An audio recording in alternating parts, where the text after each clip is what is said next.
ang Diocesan Shrine of St. Anthony de Padua, isa sa mga diniklarang primary pilgrim churches ng Diocese ng San Pablo, Laguna noong 2000. Ito ay matatagpuan sa isang payak na bayan ng Pila, malapit sa bayan ng Santa Cruz, ang kabisera ng Laguna.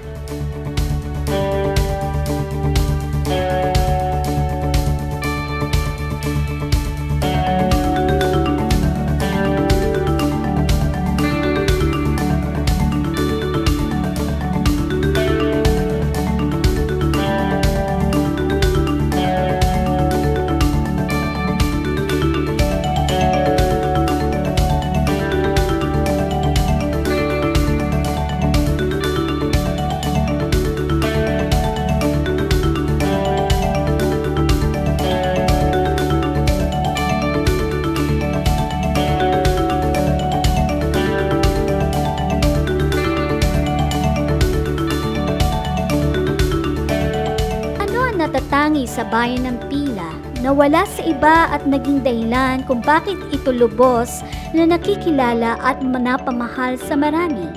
Ano ang nagbigay kadakilaan sa lugar na ito na kung tawagin ay Bayang Pinagpala? Ating tuklasin ang tunay na kayamanan ng Pila, Laguna.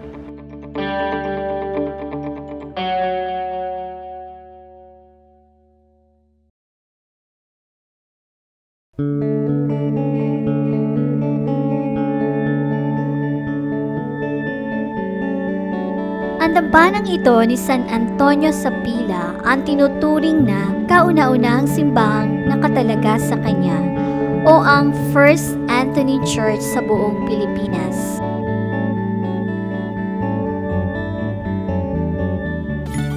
Taong 1578, nakarating ang mga Pransiskano sa bayan ng Pila.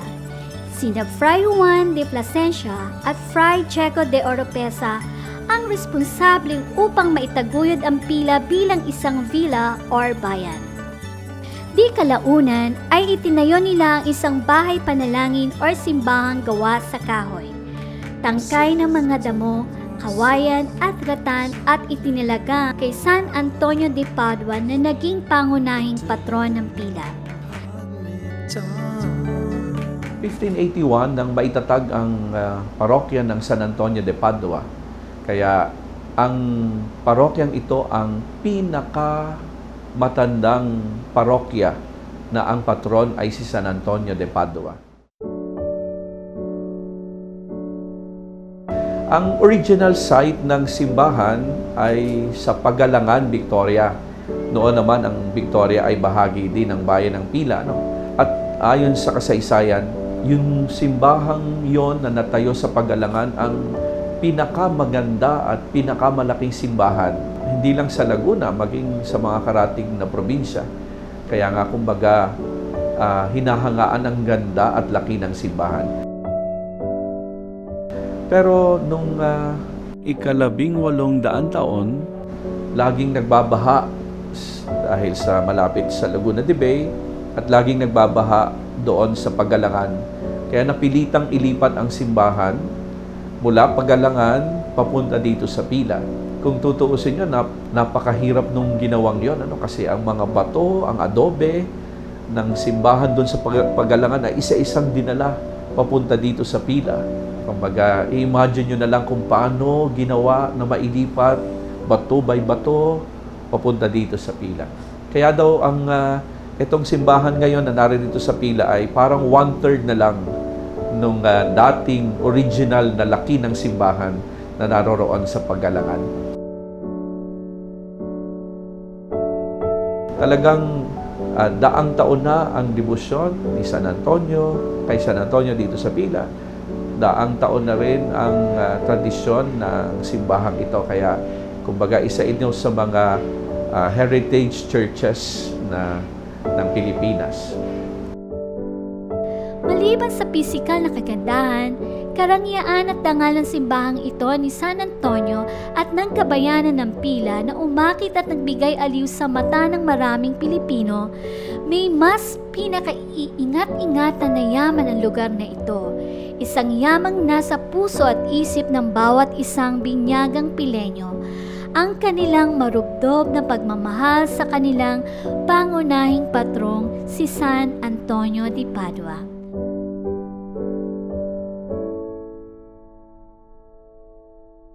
So nung ako'y dumating dito sa parokyang ito, nagulat ako sa dami ng mga nagpupunta tuwing araw ng Martes, lalo tigit yung unang Martes ng buwan.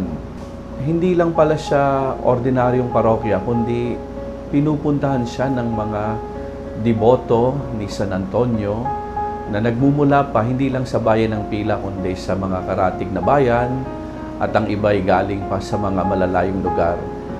Si San Antonio kasi ay nakilala na siya'y patron ng mga nawawala.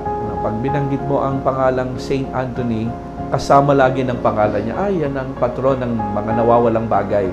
Pero dito sa shrine ng San Antonio de Padua na ito sa Pila, hindi lang siya patron ng mga nawawalang bagay, kundi patron ng lahat ng mga nawawala. Mga taong nawawala ng pag-asa, lumalapit sila sa Panginoon para humingi ng panalangin at humingi ng panalangin ni San Antonio para sa magkaroon ng kalutasan ng kanilang mga problema. Ano nga ba natatangi dito sa Pila na nagsasabi na buhay ang debosyon at panata ng mga tao sa kanilang pintakasi na naghikayat sa maraming dayuhan na isabuhay ito? So yung mga tao pag araw ng Martes, lalo tigit nga pag first Tuesday of the month, ay nagpupunta dito para humingi ng intercession, ng tulong sa Panginoon sa pamamagitan ni San Antonio. Ibig sabihin talagang kaugnay na ng buhay nila si Saint Anthony. Pakikita mo, mga pag-araw ng Martes, mga nakasuot na kulay brown, may t-shirt ni Saint Anthony, may dalang maliliit na dasalan ni San Antonio. Kumbaga talagang sa buhay ng mga mananampalataya, hindi lang dito sa Pila, kundi sa mga karatig na lugar, talagang bahagi na ng pang-araw-araw nilang buhay si Saint Anthony.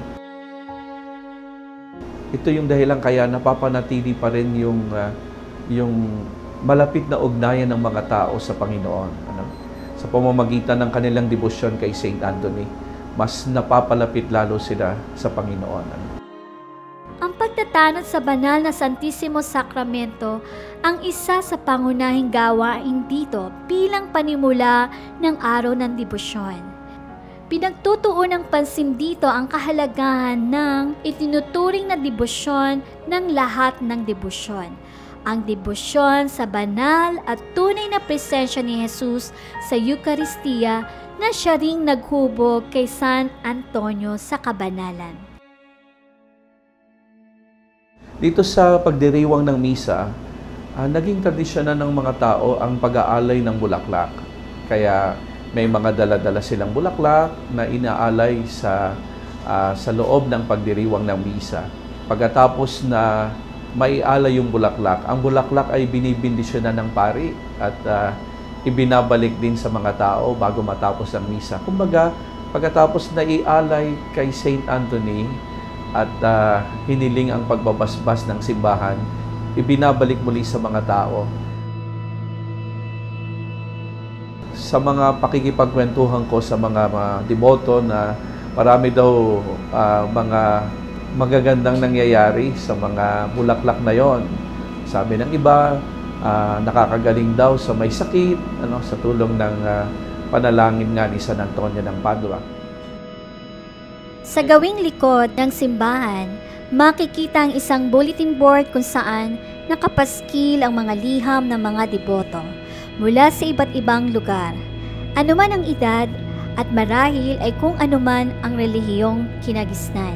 mga liham ng panalangin kay San Antonio sa iba't ibang pangangailangan sa buhay.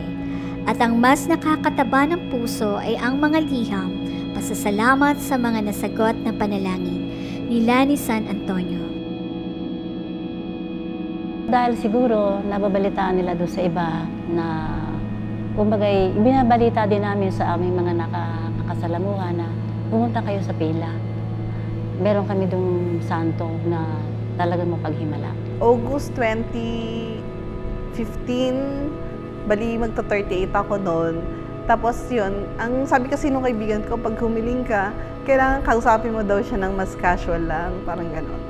So sabi ko, St. Anthony, baka pwede mo na akong bigyan ng baby. Ang sakit ng tagiliran ko, talagang hindi ko maiunat itong aking katawan. Ako'y nakaganyan lagi. It's either appendicitis or kidney problem. Natakot ako kasi yung appendicitis, okay, mapa-opera. Kidney problem, alam kong hindi maganda. Hindi man ako nagpapadoktor pa. Basta ako'y inom ng Advil, Aleve, lahat ng pain reliever na inom ko na yata. Uminom kanya ng maraming tubig, sabi nung aking anak. Inom ng maraming tubig. Hindi talaga maalis. 2014, nagkasakit ako ng pneumonia. Napabayaan na. Kasi nurse nga ako, matigas ang ulo.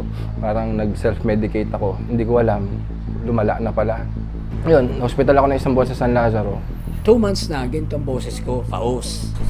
So Tony, patingin ka sa specialist, baka meron niyang polyps, word polyps, o anong growth. Chinek. Sinilit. Ayun, sabi, either TB-related or cancerous. Year 2001, February, akala ko meron ako sa pit na perineal na pigsa. Di ba tayo pag alam natin parang pigsa, hindi baliwala sa atin kasi iigi din yan. Nagtuturo pa ako that time. Sabi ko, parang ang hirap po. Tapos sabi ko na, ipunta na kaya tayo ng PGH kasi masakit. Sabi ko ganyan.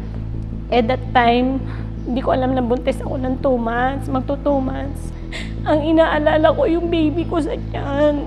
Sabi nila kailangan po kayong ma-admit kasi kung hindi po malalason yung baby kasi hahalo na po sa dugo yung abscess. Naniniwala ako sa treatment ng gamot. Naniniwala ako sa specialization sa galing ng doktor. Naniniwala rin ako sa technology. Ganon.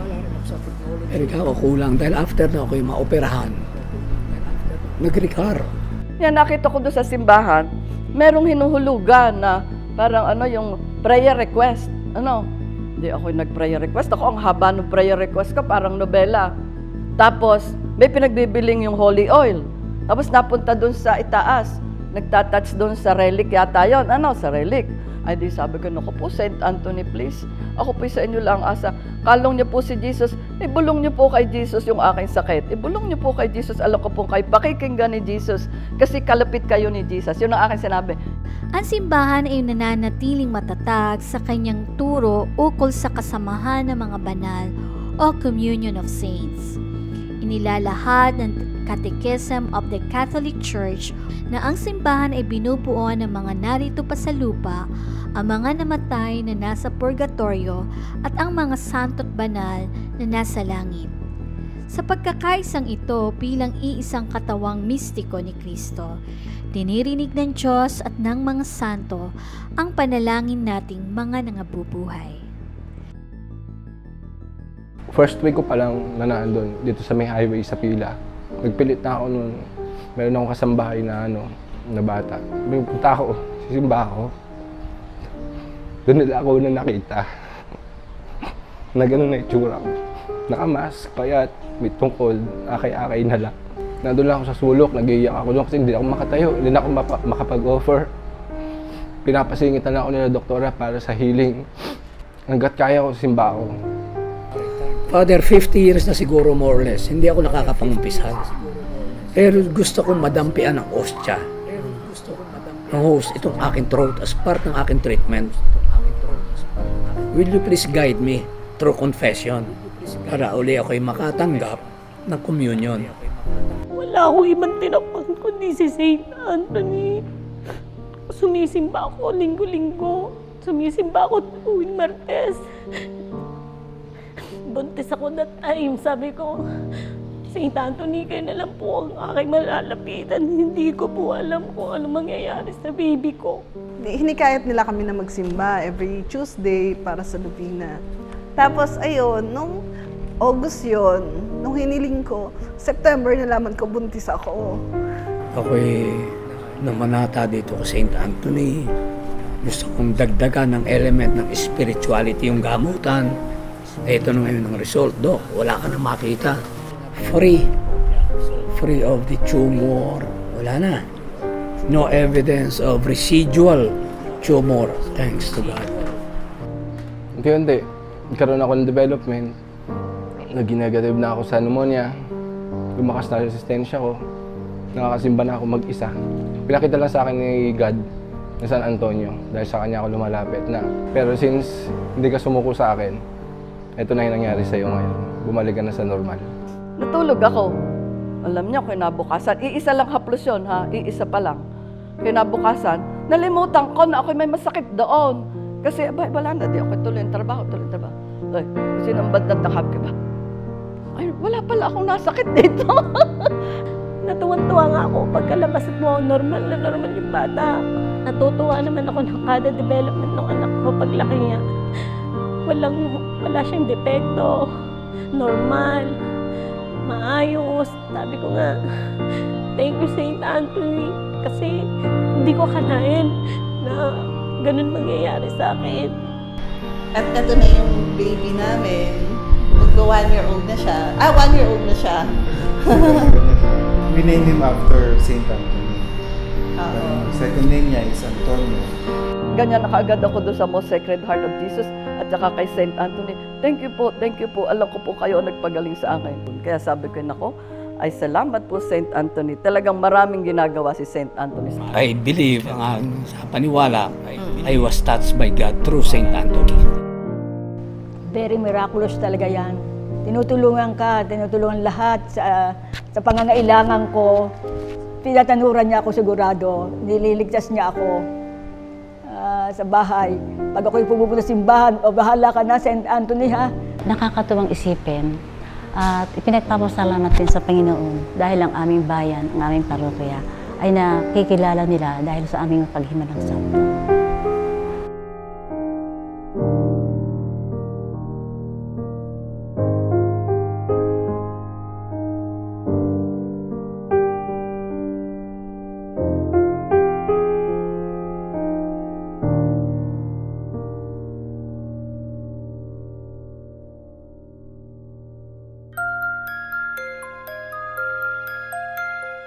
Hindi maiaalis sa mga Pilenyo na maalab rin debosyon sa mahal na Inang Birhing Maria, kasama sa matinding debosyon kay San Antonio de Padua at sa pagiging bahagi nitong Pueblo Amante de Maria o bansang nagmamahal kay Maria.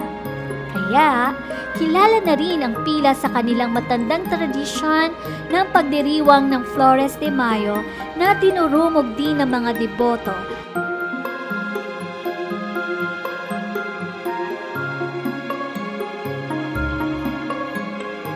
Katulad ng maraming parokya sa bansa, araw-araw ring may pag-aalay ng bulaklak dito sa buong buwan ng Mayo.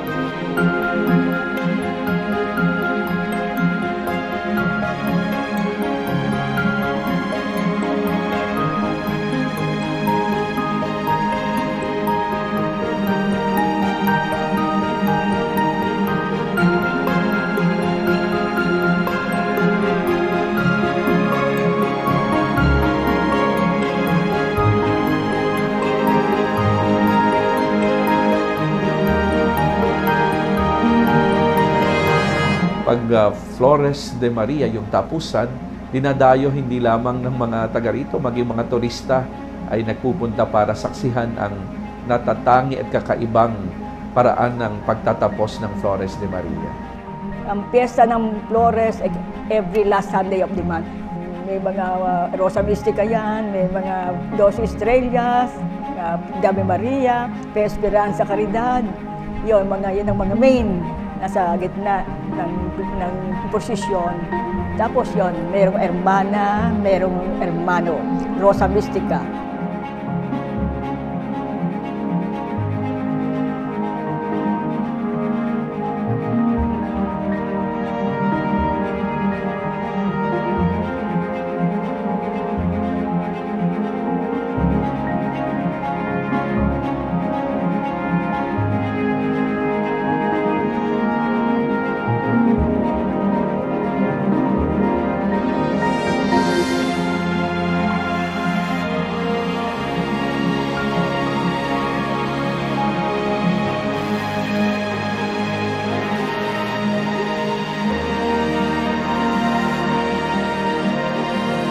Then after the procession, preparation for the ceremony.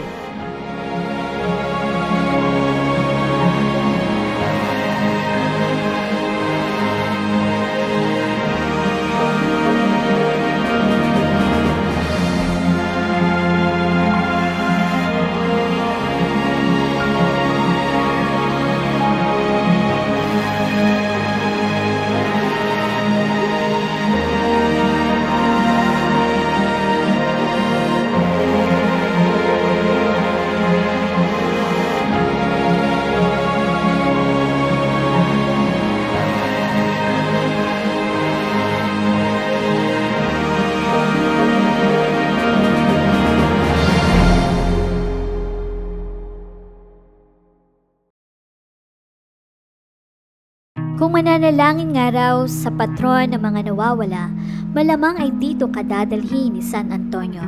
Dito mo siya masusumpungan, makakausap at makakatanggap ng kasagutan. Siguro yun yung magandang naidudulot ng devosyong ito para sa mga taga rito sa pila, maging sa mga deboto na dumadayo pa rito mula sa iba't ibang lugar. Yung kanilang pananampalataya ay lalong nagiging matibay. Yung kanilang buhay panalangin ay lalong nagiging na maayos dahil nga meron silang San Antonio na hinihinga ng dasal para mailapit sa Diyos ang kanilang mga kahilingan. Dito sa bayang pinagpala, buhay at laksa-laksa ang mga biyaya. Dahil sa mga Pileño ay buhay ang debosyon at panata. Kaya tunay nga masasabi, dito, buhay na buhay si San Antonio de Padua.